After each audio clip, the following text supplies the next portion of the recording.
Assalaamu calaykum. Maanta waxaan ka hadlayaa qaabkee ayaad u sharciyeysan kartaa Facebook-gaaga.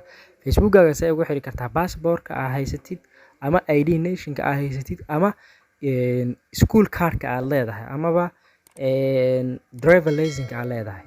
Facebook horta muxuu aqbalayaa ID card noocee u aqbalayaa, ID card noocee u aqbalaynin, passport noocee, passport bahalkeed waxaa la yiraahdaa driver license u aqbaleen, school card-kee u aqbaleen. Muxuu Facebook horta aqbalayaa? Horta inaad ogaatid waa horta waa must.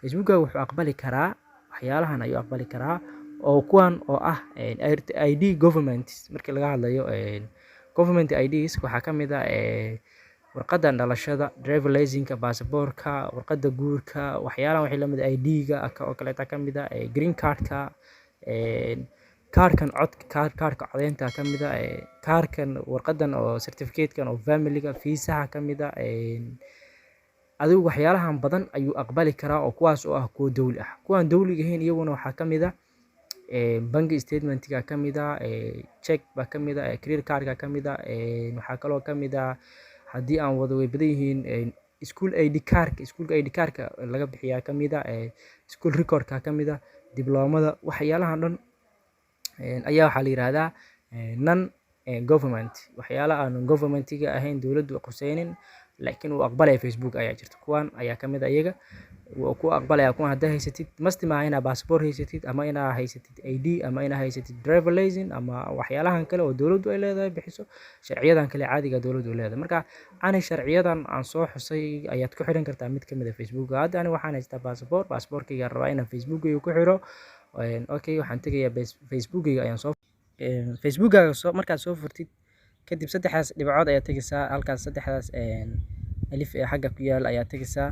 Saddexdaas alif markaad ku dhufatid saddexdaas alif ku soo dhufo Facebook-gaaga soo fur, saddexdaas alif ku dhufo kadibna waxaa kasii doorataa settings markaad kasii dooratid personal account information meel ay ku qoran tahay raadi, halkaas waaye, halkaas ku dhufaado. Okay, markaad ku dhufatid wuxuu ku saari doonaa name oo meesha la rabo in magaca passport-ka ku qoran yahay inaad ku qortid.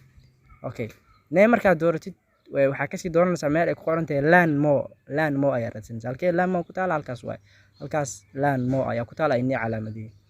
Okay, halkaa ku dhufo iyadana. Okay, markaad ku dhufatid learn more sidan ayaa kusoo bixi doontaa. Halkan waxaa kasii dooranaysaa meel ay ku qoran tahay iyadana fill in this form. Halkee ku qoran tahay? Halkaas waaye meesha calaamadiyay. Halkaas ku dhufo. Markaad ku dhufatid okay, wuxuu ku saari doonaa first new name, middle name iyo username. Meeshan first new name-ka aan kuu sharaxo waxaa ku qoraysaa magaca koowaad ee passport-kaaga. Middle name-ku waa option, waa ka boodi kartaa. Waxaa lagu qori karaa middle name-ka magaca aabaha ayaad ku qori kartaa, haddaa rabtidna waa iskaga boodi kartaa. Okay, username-ka isaga waxaa waaye meesha waxaa lagu qorayaa meeshan magaca aabaha ayaad ku qori kartaa. Magaca aabaha ayaad ku qoraysaa, halkana magacaaga waxaad ku qoraysaa caadiga ayaad ku qoray. Marka middle-ka option waa ka boodi kartaa. Tusaale ahaan haddii magacaaga saddexan aad rabtid waxaad tegaysaa meesha koowaad waxaad ku qoraysaa magacaaga, meesha labaadna magaca aabaha, meesha saddexaadna magaca awowga. Qaabkaas ayaa ugu shaqaysiinaysaa. Okay, hadda ani first name iyo waxaan qoray last name baan qoray. Last name waa user. Meesha user-ka waxaad ku qoraysaa magaca aabaha, meesha korona waxaad ku qoraysaa magacaaga aad ku qoraysaa. Meesha dhexe waa ka boodi kartaa. Marka intaas waaye meesha dhexe option waa haysta inaad ka boodi. haddii aad rabtid saddexda magac inay kaaga soo muuqdaan waad ka dooranay. Okay, magaca saxan baad mar walba isku hubinaysaa. Marka inta aad dhammaysid kadib waxaad tegaysaa sababta loo bedelayo spelling mistakes baan doortay oon ku dhuftay reason for change meesha ku qorantay. Okay, kadib waxaad kasii doonaysaa choose file meesha ku qorantay, halkaas passport-ka laga soo gelinayo. Okay, passport-kii wakaas halkaasaan ka soo gelinayaa. Markaan passport-kii aan soo geliyo okay baan dhihi, waxaan kaaga soo muuqdaa kadibna waxaan ku dhufanayaa send. Okay, send markaad ku dhufatid wuu gelayaa. Markuu galo weji kale ku saaraa.